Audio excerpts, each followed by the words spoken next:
Friends, ഇന്നത്തെ video ടെൻസസിനെ കുറിച്ചിട്ടാണ് പറയാൻ പോകുന്നത്. പിന്നെ മേജർ ടെൻസസിനെ കുറിച്ചിട്ടും. ഓക്കെ, അപ്പം ടെൻസസ് എന്താണെന്ന് നോക്കാം. The state or tense of the verb explain the time of action. Tenses കാലങ്ങളെ അല്ലെങ്കിൽ ഈ ടൈമിനെ സൂചിപ്പിക്കുന്നു. അതായത് ഇപ്പോൾ ഒരു ആക്ഷൻ നടന്നുകൊണ്ടിരിക്കുകയാണെങ്കിൽ അതിനെ സൂചിപ്പിക്കാൻ, അതിനെ കാണിക്കാൻ വേണ്ടിയിട്ടാണ് ടെൻസസ് യൂസ് ചെയ്യുന്നത്. There are 3 major tenses in English. ഇംഗ്ലീഷിൽ 3 ടെൻസസ് ആണുള്ളത്. First one present tense, second one past tense, third one future tense. ഇന്നത്തെ വീഡിയോയിൽ നമ്മൾ പ്രസൻറ്റ് ടെൻസിനെ കുറിച്ചിട്ടാണ് നോക്കാൻ പോകുന്നത്. Okay, present tense, a tense expressing an action that is currently going on or habitually performed, or a state that currently or generally exists. അതായത് ഇപ്പോൾ നടന്നുകൊണ്ടിരിക്കുന്ന ഒരു പ്രവൃത്തി അല്ലെങ്കിൽ ഒരു ആക്ഷനെ സൂചിപ്പിക്കാനാണ് പ്രസൻറ്റ് ടെൻസ് യൂസ് ചെയ്യുന്നത്. 4 types of present tense. First one, simple present. Second one, present continuous. Third one, present perfect. Fourth one, present perfect continuous. Simple present tense എന്താണെന്ന് നോക്കാം. The simple present tense is when you use a verb to tell about things that happens continuously in the present. അതായത് ഒരു പ്രവൃത്തി ആവർത്തിച്ചുകൊണ്ടിരിക്കുന്നതിനെ പറ്റി പറയാനാണ് simple present use ചെയ്യുന്നത്. Examples നോക്കാം. I go to school every day, അതായത് എല്ലാ ദിവസവും പോകുന്നുണ്ട്. സോ അത് എപ്പോഴും ആവർത്തിച്ചുകൊണ്ടിരിക്കുന്നൊരു കാര്യമാണ്. They sleep in the afternoon, അവർ ഈ ആഫ്റ്റർനൂണിൽ ഉറങ്ങാറുണ്ട്. അതും എപ്പോഴും സംഭവിച്ചുകൊണ്ടിരിക്കുന്ന ഒരു കാര്യമാണ്. She always forget her purse, always എപ്പോഴും, അതും ആവർത്തിക്കുന്ന ഒരു കാര്യമായിട്ടാണ് പറയുന്നത്. Teacher teachers in the class, അതും ആവർത്തിച്ചുകൊണ്ടിരിക്കുന്ന ഒരു കാര്യമാണ്. സോ ഇതാണ് സിമ്പിൾ പ്രസൻറ്റ് എന്ന് പറയുന്നത്. Next one, present continuous. The present continuous tense is used to describe an action that is presently going. Presently നടന്നുകൊണ്ടിരിക്കുന്ന ഒരു ആക്ഷനെ ഡിസ്ക്രൈബ് ചെയ്യാനാണ് പ്രസൻറ്റ് കണ്ടിന്യൂസ് യൂസ് ചെയ്യുന്നത്. പ്രസൻറ്റ് കണ്ടിന്യൂസിൻ്റെ ഫോമാണ് am or is or are plus verb plus ing. Example നോക്കാം. I am eating my lunch.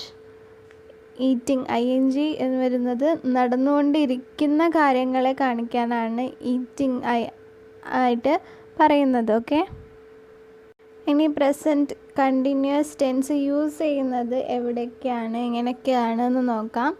First one, action that are happening now. പ്രവൃത്തി ഇപ്പോൾ സംഭവിക്കുന്നതിനെ പറ്റി പറയാനാണ് ഉപയോഗിക്കുന്നത്. ഒന്നാമത്തെ കാര്യം പറയുന്നത്. എക്സാമ്പിൾ നോക്കാം. She is cooking in the kitchen. അവൾ അടുക്കളയിൽ പാചകം ചെയ്തുകൊണ്ടിരിക്കുകയാണ്. സോ ഇപ്പോൾ സംഭവിച്ചുകൊണ്ടിരിക്കുന്ന ഒരു കാര്യമാണ്. Okay, next second one, action that are temporary. Example നോക്കാം. They are staying in London for a few days. ഇപ്പോഴും നടന്നുകൊണ്ടിരിക്കുന്ന ഒരു കാര്യമാണ്. Define future plans. എക്സാമ്പിൾ നോക്കാം. I am going tomorrow. Okay, ഇതൊക്കെയാണ് present continuous tense.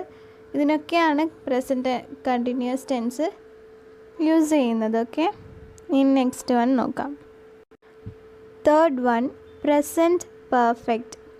The present perfect tense is a tense used in present to indicate the action that has taken place at some specific time. അതായത് ഒരു specific ടൈമിൽ നടക്കുന്ന ആക്ഷനെ കാണിക്കാനായിട്ടാണ് present perfect tense use ചെയ്യുന്നത്.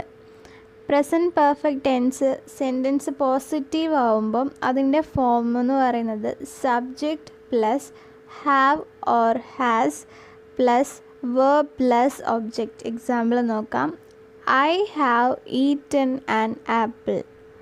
Okay, ഇനി negative sentence ആയിട്ട് മാറുമ്പം അതിൻ്റെ ഫോം നോക്കാം. Subject plus has not or hasn't or have not or haven't plus verb 3 plus object. Example നോക്കാം. I haven't ate the apple. Eight എന്ന് പറയുന്നത് ഈറ്റിൻ്റെ verb 3 ഫോമാണ് കേട്ടോ. ഇനി ക്വസ്റ്റ്യൻ ടൈപ്പ് സെൻറ്റൻസിലാവുമ്പം ഫോം നോക്കാം. Have or has plus subject plus verb 3 plus object. Example have you ate the apple. Okay, ഇതാണ് പ്രസൻറ്റ് പെർഫെക്റ്റ്. അതായത് ഒരു സ്പെസിഫിക് ടൈമിൽ നടക്കുന്ന ആക്ഷനെ കാണിക്കാനായിട്ടാണ് അല്ലെങ്കിൽ സൂചിപ്പിക്കാനാണ് പ്രസൻറ്റ് പെർഫെക്റ്റ് ടെൻസ് യൂസ് ചെയ്യുന്നത്. ഓക്കെ, ഇനി നാലാമത്തത് present perfect continuous. The present perfect continuous tense shows that something started in the past and is continuing at the present time. പാസ്റ്റിൽ നിന്ന് തുടങ്ങിയ എന്തെങ്കിലും ഒരു സംഭവം പ്രസൻറ്റ് ടൈമിലും കണ്ടിന്യൂ ചെയ്യുന്നതുണ്ടെങ്കിൽ ആ കാര്യത്തിന് കാണിക്കാനാണ് present perfect continuous tense use ചെയ്യുന്നത്. അത് പോസിറ്റീവ് സെൻറ്റൻസ് ആവുമ്പം subject plus have or has plus been plus verb ing. ഇതാണ് ഇതിൻ്റെ പോസിറ്റീവ് സെൻറ്റൻസിൻ്റെ ഒരു ഫോം എന്ന് പറയുന്നത്. എക്സാമ്പിൾ നോക്കാം. They have been learning English for 2 years. Okay, പാസ്റ്റിൽ നടന്നിട്ട് പ്രസൻറ്റിലും കണ്ടിന്യൂ ചെയ്യുന്നുണ്ട്. ഓക്കെ, ഇനി നെഗറ്റീവ് സെൻറ്റൻസ് ആയിട്ട് വരുമ്പോൾ നോക്കാം അതിൻ്റെ ഫോം എന്താണെന്ന്. Subject plus have or has plus not plus been plus verb ing. Example നോക്കാം. They haven't been learning English for 2 years. Question type സെൻറ്റൻസിൽ വരുമ്പോൾ അതിൻ്റെ ഫോം നോക്കാം. Have or has plus subject plus been plus verb plus ing. Okay, അതിൻ്റെ example have they been learning English for 2 years. അപ്പം ഇതൊക്കെയാണ് present perfect continuous ടെൻസിൻ്റെ യൂസേജസും എല്ലാ കാര്യങ്ങളും. ഇനി ബാക്കി വരുന്ന കാര്യങ്ങളെല്ലാം അടുത്ത വീഡിയോയിൽ കാണാം. നിങ്ങൾക്ക് ഈ വീഡിയോ കണ്ട് ഇഷ്ടപ്പെട്ടു ഉപകാരപ്പെട്ടു എന്ന് തോന്നുകയാണെങ്കിൽ ലൈക്ക് ചെയ്യുക, ഷെയർ ചെയ്യുക, സബ്സ്ക്രൈബ് ചെയ്യുക. Thank you.